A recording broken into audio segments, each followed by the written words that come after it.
News that's gripping the world once again. As data related to the recent COVID surge in China remains shrouded in mystery, more countries are imposing mandatory testing requirements on arrivals from China. Now, in the latest, Australia, Canada and Morocco have imposed these precautionary measures. Australian Health Minister Mark Butler says from January 5th, travellers from China to Australia will have to submit a negative COVID-19 test. Canada has also announced similar measures.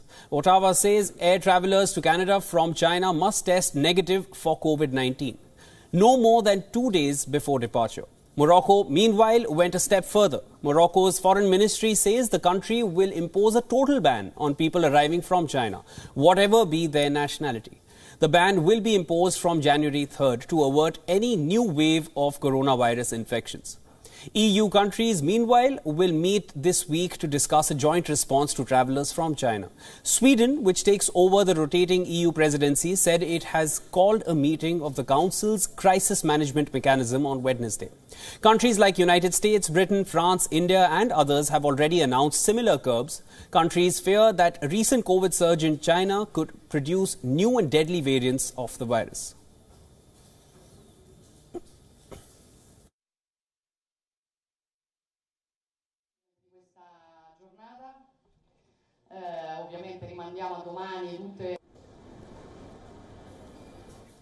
For more on this, we are being joined by Jean-Pierre Cabestan, who is a professor at the Hong Kong Baptist University. Welcome to Beyond, John. Hello. Now, there have been terrible visuals coming in from China. We've been seeing them all through the last month. Now, do you feel these curbs would be enough to contain the spread, or are we just looking at an inevitable deadly spread of the virus across the world once again? Well, I think China is facing an unprecedented situation because the government has decided to lift most of the restrictions and go back to normal without much preparation, actually. You know, the number of elderly who've been vaccinated remains pretty low, and there's been also some problem with the hospital system.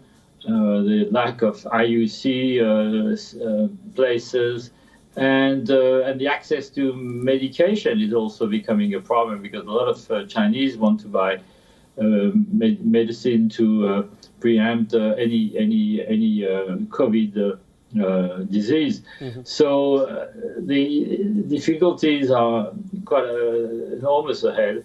Now, the estimation is that maybe there will be 1.5 to 2 million deaths in the coming month. We don't know whether it's going to happen. The problem is the government in China hasn't stopped publishing data about the number of fatalities and number of cases of COVID-19. So we are kind of in the dark here. And there's been a request made by the WHO to the Chinese government to publicize more information about the state of the COVID pandemic in China, and also about the possible new variants, which have, according to rumors, have started to spread around China. Jean, now, it is bizarre that China would keep its borders open at a time like this. Now, do you feel they would return to their zero COVID strictness ever, or is this the way it's going to be? Because the entire world is kind of shrouded in anxiety and fear at the moment. Yes, I don't think that China will go back to zero COVID. I think it's unlikely because of the economic costs, but also because a lot of people in China are opposed to the strict restrictions which were imposed upon them for nearly 3 years. So the issue now for China is to regain confidence with the rest of the world and to more and more Chinese now want to travel. They want to travel in the region, to Korea, to Japan, to other places in Asia.